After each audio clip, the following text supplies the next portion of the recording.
नमो राघवाय। नमो राघवाय। हम सबको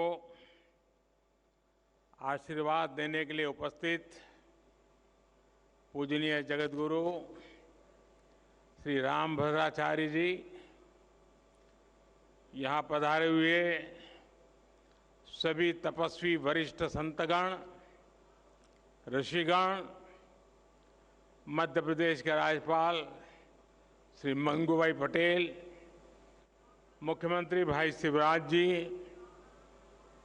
उपस्थित अन्य सभी महानुभाव, देवी और सज्जनों, मैं चित्रकूट की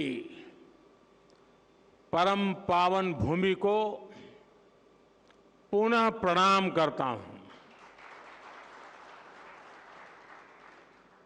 मेरा सौभाग्य है कि आज पूरे दिन मुझे अलग अलग मंदिरों में प्रभु श्री राम के दर्शन का अवसर मिला और संतों का आशीर्वाद भी मिला है। विशेषकर जगतगुरु रामभद्राचार्य जी का जो स्नेह मुझे मिलता है वो अभिभूत कर देता है।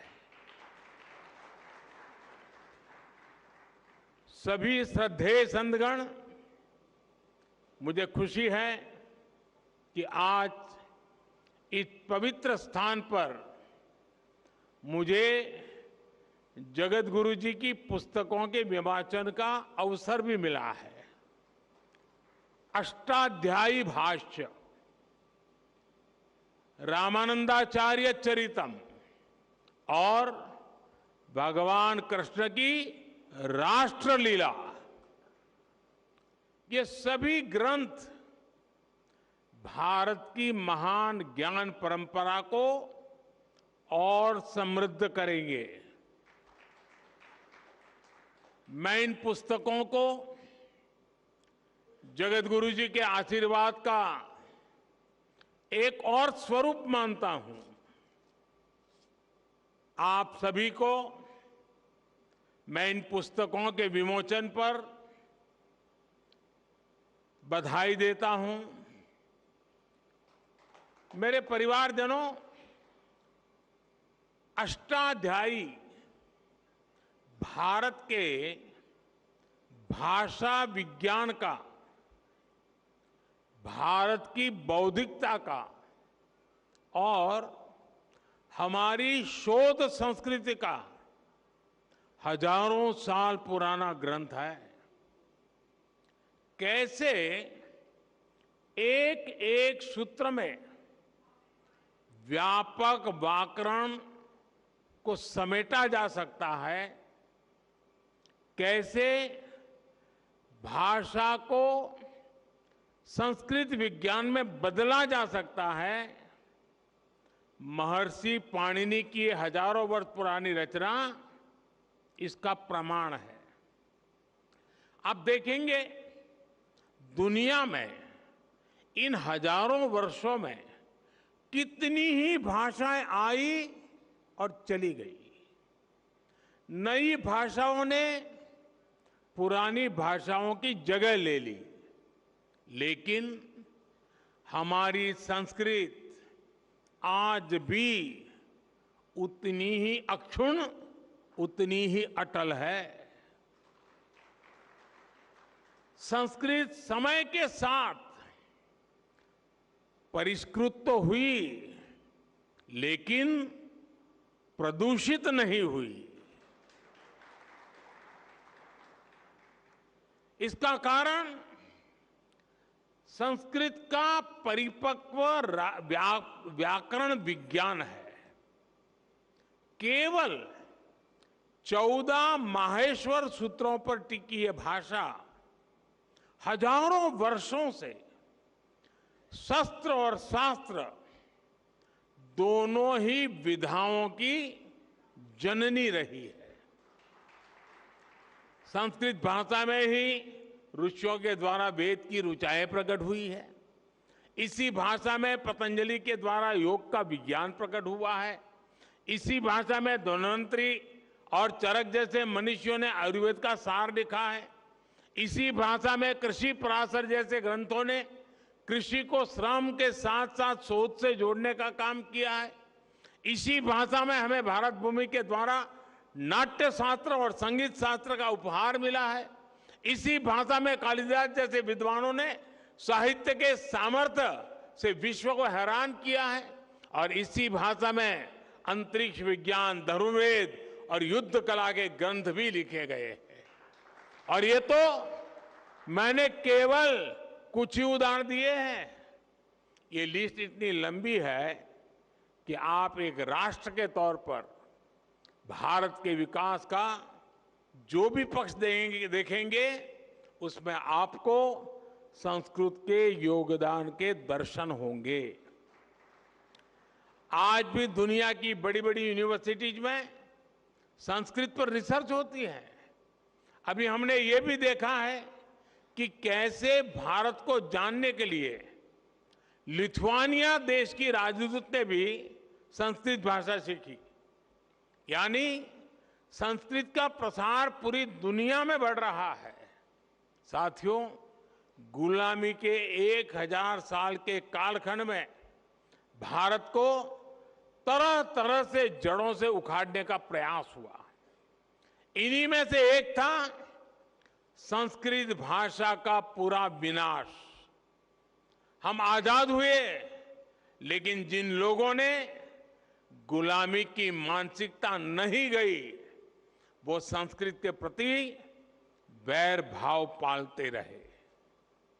कहीं कोई लुप्त भाषा का कोई शिलालेख मिलने पर ऐसे लोग उसका महिमा मंडन करते हैं, लेकिन हजारों वर्षों से मौजूद संस्कृत का सम्मान नहीं करते।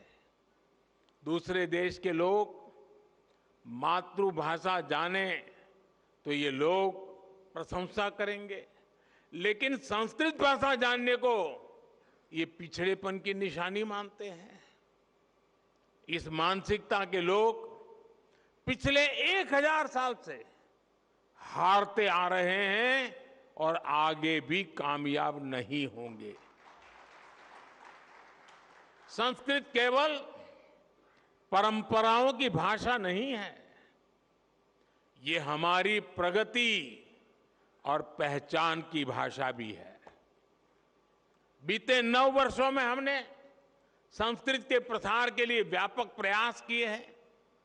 आधुनिक संदर्भ में अष्टाध्यायी भाष्य जैसे ग्रंथ इन प्रयासों को सफल बनाने में बड़ी भूमिका निभाएंगे। मेरे परिवारजनों, रामभद्राचार्य जी हमारे देश के ऐसे संत हैं जिनके अकेले ज्ञान पर दुनिया की कई यूनिवर्सिटीज स्टडी कर सकती है।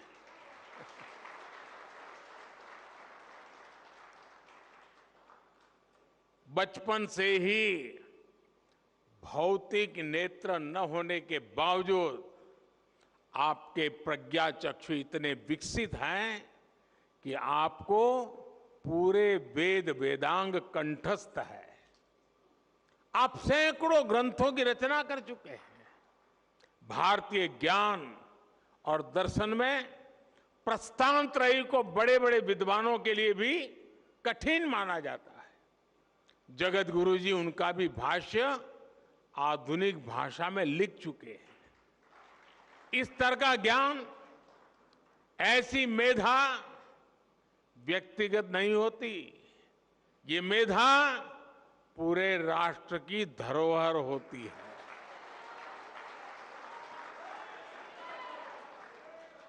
और इसलिए हमारी सरकार ने 2015 में स्वामी जी को पद्म विभूषण से सम्मानित किया था। साथियों, स्वामी जी जितना धर्म और अध्यात्म के क्षेत्र में सक्रिय रहते हैं, उतना ही समाज और राष्ट्र के लिए भी मुखर रहते हैं। मैंने जब स्वच्छ भारत अभियान के 9 रत्नों में आपको नामित किया था, तो वो जिम्मेदारी भी आपने उतनी ही निष्ठा से उठाई थी। मुझे खुशी है कि स्वामी जी ने देश के गौरव के लिए जो संकल्प किए थे वो अब पूरे हो रहे हैं। हमारा भारत अब स्वच्छ भी बन रहा है और स्वस्थ भी बन रहा है। मां गंगा की धारा भी निर्मल हो रही है। हर देशवासी का एक और सपना पूरा करने में जगत गुरु रामभद्राचार्य जी की बहुत बड़ी भूमिका रही है। अदालत से लेकर अदालत के बाहर तक जिस राम मंदिर के लिए आपने इतना योगदान दिया, वो भी बनकर तैयार होने जा रहा है। और अभी 2 दिन पूर्व ही मुझे अयोध्या में श्री राम जन्मभूमि तीर्थ क्षेत्र ट्रस्ट द्वारा प्राण प्रतिष्ठा समारोह में शामिल होने का निमंत्रण मिला है। इसे भी मैं अपना बहुत बड़ा सौभाग्य मानता हूं। सभी संतगण आजादी के 75 वर्ष से आजादी के 100 वर्ष के सबसे अहम कालखंड को, यानी 25 साल, देश जो अब उसे अमृतकाल के रूप में देख रहा है। इस अमृतकाल में देश विकास और अपनी विरासत को साथ लेकर चल रहा है। हम अपने तीर्थों के विकास को भी प्राथमिकता दे रहे हैं। चित्रकूट तो वो स्थान है जहां आध्यात्मिक आभा भी है और प्राकृतिक सौंदर्य भी है।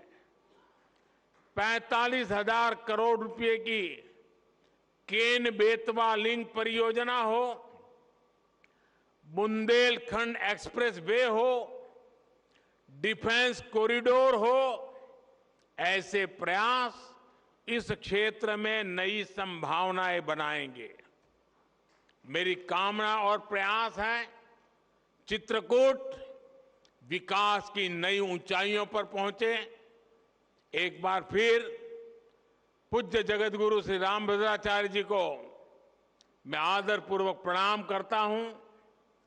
उनके आशीर्वाद हम सबको प्रेरणा दे, शक्ति दे, और उनका जो ज्ञान का प्रसाद है वो हमें निरंतर मार्गदर्शन करता रहे।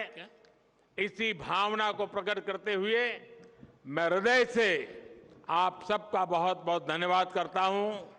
जय श्री राम। ओम आ ब्राह्मणो ब्रह्म वर्चसी जायता मा